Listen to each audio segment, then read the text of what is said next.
अखिलेश यादव का वो बयान याद है आपको जिसमें उन्होंने कहा था कि खाकी वर्दी वालों की भी नौकरी 3 साल की हो जाएगी। अग्निवीर से कंपेयर करते हुए उन्होंने ये बयान दिया था। पहले आप इस बयान को सुन लीजिए, याद कर लीजिए, फिर आपको पूरी कहानी समझाता हूँ। हम अपने खाकी पहनने वाले भाइयों से भी कहना चाहते हैं, अभी तो फौज की 4 साल की नौकरी हो गई। अगर बीजेपी वाले आ गए दोबारा तो आपकी 3 साल की नौकरी हो जाएगी। अब हुआ क्या है कि यूपी पुलिस ने एक लेटर जारी किया है। वो ऑफिशियली यूपी पुलिस की तरफ से ही जारी किया गया है और उस लेटर में ये बताया गया है कि जो अब से हायरिंग होगी सब इंस्पेक्टर पोस्ट के ऑफिसर्स की, वो अब प्राइवेटाइज्ड हो जाएगी, यानी उन्हें आउटसोर्स किया जाएगा, प्राइवेट कंपनी दखल देगी। और इसी पे अब बवाल मच गया है। जब से ये लेटर सोशल मीडिया पे सर्कुलेट हो रहा है, छात्र से लेकर के पॉलिटिशियन भी इस पे आवाज़ उठा रहे हैं और बोल रहे हैं कि ऐसा कैसे हो सकता है। क्या आप कोई दरोगा, क्या आप कोई सब इंस्पेक्टर किसी प्राइवेट कंपनी से हायर होगा, कॉन्ट्रैक्ट पे होगा, 4 साल के लिए होगा, फिर चला जाएगा, फिर कानूनी व्यवस्था का क्या होगा। अब इसकी सच्चाई क्या है ये हम आपको बताते हैं। जब ये सोशल मीडिया पे लेटर वायरल होने लगा तब यूपी पुलिस के पास भी पहुंचा और यूपी पुलिस ने इस पर सफाई दे दिया। बोला कि भैया देखिए, ये जो लेटर है वो हमसे गलती से जारी हो गया था, हम इसे जारी नहीं करना चाहते थे। अब उन्होंने क्या कहा है ऑफिशियली, चलिए मैं आपको बताता हूँ। यूपी पुलिस के डीजीपी प्रशांत किशोर ने कहा कि सोशल मीडिया में पुलिस विभाग में आउटसोर्सिंग के संबंध में एक पत्र प्रसारित हो रहा है। इसके संबंध में अवगत कराना है कि यह पत्र त्रुटिवश जारी हो गया। पुलिस विभाग में चतुर्थ श्रेणी कर्मचारियों की आउटसोर्सिंग की व्यवस्था पूर्व से चल रही है। इसी के संबंध में पत्र जारी किया जाना था, जो त्रुटिवश मिनिस्ट्रियल स्टाफ के लिए जारी हो गया। ऐसा कोई प्रस्ताव पुलिस विभाग और शासन स्तर पर विचाराधीन नहीं है और पत्र गलत जारी हो गया है, जिसे निरस्त कर दिया गया है। अब जो पत्र जारी किया गया था, पहले जो लेटर जारी किया गया था, उसमें क्या लिखा है ये भी मैं आपको पढ़ के बता देता हूँ। वो पत्र क्या रहा था वो भी आपको बता देता हूँ। फिर उसके बाद से कुछ जो सवाल हैं, जो आपके जो मेरे, वो मैं आपको बताऊंगा। जो लेटर था उसमें लिखा गया था कि सहायक उप निरीक्षक लिपिक, सहायक उप निरीक्षक लेखा, सहायक उप निरीक्षक गोपनीय के पदों पर आउटसोर्सिंग की जा सकती है या नहीं।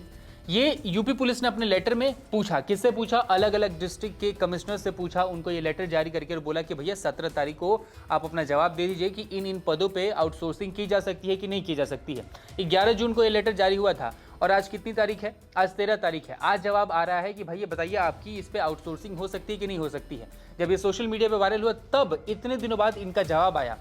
अब यहाँ पे कुछ सवाल है जो डक में खड़ा करता है किसको? यूपी पुलिस को और डीजीपी को, कि आप इतने बड़े प्रदेश के पुलिस विभाग को संभाल रहे हैं और आपसे इतनी बड़ी चूक कैसे हो सकती है, वो भी इस समय में जहाँ पे पेपर लीक्स हो रहे हैं, छात्र नौकरियों के लिए प्रदर्शन कर रहे हैं। हाल फिलहाल में यूपी पुलिस भर्ती की परीक्षा की पेपर लीक हो गई थी, जिससे बहुत ज़्यादा बवाल हुआ था और इसके बीच में आपने एक ऐसा लेटर जारी कर दिया गया जिसमें यह बताया जा रहा है कि आउटसोर्सिंग की जाएगी सब इंस्पेक्टर और पुलिस दरोगा की।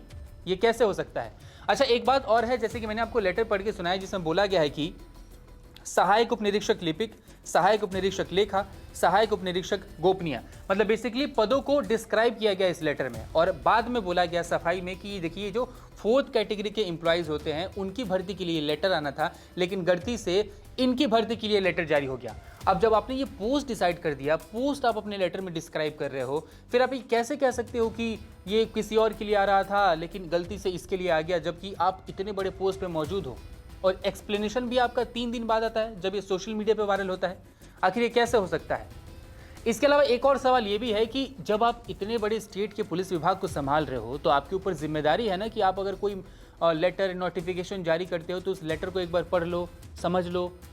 इतना बड़ा प्रदेश है आपके पास, कोई ना कोई तो होता होगा कि लेटर जारी करने से पहले वो उस लेटर को पढ़ता होगा, समझता होगा, देखता होगा कोई स्पेलिंग मिस्टेक है या नहीं है, प्रूफ रीड तो एटलीस्ट करता होगा। लेकिन वो भी नहीं हुआ, आपने सीधे जारी कर दिया और एक्सप्लेनेशन कब आता है? 2 दिन बाद। आखिर ये कैसे हो सकता है? ये हमारे भी सवाल है, ये आपके भी सवाल है और यही सवाल अखिलेश यादव ने भी पूछा है। अखिलेश यादव के पास जब ये खबर पहुंची तो उन्होंने अपने सोशल मीडिया प्लेटफॉर्म एक्स पर पोस्ट करते हुए लिखा और कहा कि उत्तर प्रदेश में भाजपा सरकार ने पुलिस व्यवस्था के प्रति लापरवाही भरा नजरिया अपना रखा है, जिसकी वजह से अपराधियों के हौसले बुलंद है। एक के बाद एक कार्यवाहक डीजीपी के बाद अब कुछ पुलिस सेवाओं की आउटसोर्सिंग पर विचार किया जा रहा है। ठेके पर पुलिस होगी तो ना ही उसकी कोई जवाबदेही होगी, ना ही गोपनीय और संवेदनशील सूचनाओं को बाहर जाने से रोका जा सकेगा। भाजपा सरकार जवाब देगी। जब पुलिस का अपना भर्ती बोर्ड है तो बाकायदा सीधी अस्थायी नियुक्ति से सरकार विभागों में क्यों नहीं भर्ती कर रही? सरकार भाग क्यों रही है? पुलिस सेवा में भर्ती के इच्छुक युवाओं की ये आशंका है कि इसके पीछे आउटसोर्सिंग का माध्यम बनने वाली कंपनियों से काम के बदले पैसा लेने की योजना हो सकती है, क्योंकि सरकारी विभाग से तो इस तरह की पिछले दरवाजों से पैसे वसूली संभव नहीं है। उनके आरोप के आधार के रूप में वो कोरोना वैक्सीन बनाने वाली प्राइवेट कंपनी का उदाहरण दे रहे हैं, जिसे भाजपा ने नियम विरुद्ध जाते हुए वैक्सीन बनाने वाली एक सरकारी कंपनी के होते हुए भी वैक्सीन बनाने का ठेका दिया और उसे चंदा वसूली की।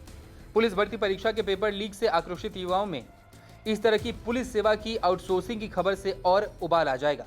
आउटसोर्सिंग का ये विचार तत्काल त्यागा जाए और उत्तर प्रदेश में युवाओं के नियमित, निष्पक्ष और पारदर्शी तरीके से सीधी नियुक्ति प्रक्रिया के माध्यम से नौकरी दी जाए।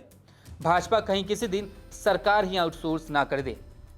तो आपने सुना ये बयान अखिलेश यादव का था। अखिलेश यादव ने सरकार पे निशाना साधा है और हमने सिस्टम से कुछ सवाल किए हैं। आपके क्या कुछ सवाल हैं, हमें कमेंट में जरूर बताइए। नमस्कार, मैं हूं मानक गुप्ता। अगर आपको हमारा ये वीडियो पसंद आया हो तो इसे लाइक और शेयर जरूर करें और हाँ, हमें सब्सक्राइब और फॉलो करना ना भूलें ताकि आप देश और दुनिया की कोई खबर मिस ना करें। तो जुड़े रहिए हमारे साथ और देखते रहिए न्यूज़ 24।